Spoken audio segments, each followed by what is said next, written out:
Hey guys, I'm Andrei, and in this video I'll tell you some new words concerning boat. And in this video you will learn the words to row or surface, and also to float.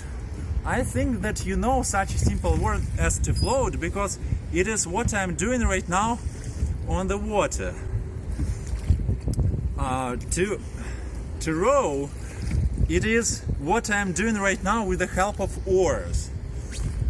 I'm rowing.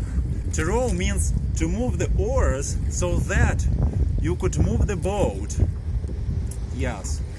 And what I'm holding right now is oars. Okay, please show an oar. Okay, great. Very nice. And we're on the boat, and we're floating on the surface of the river. And this was Fast Vocabulary with Andrei. Subscribe to my channel and see you in the next video. Bye bye.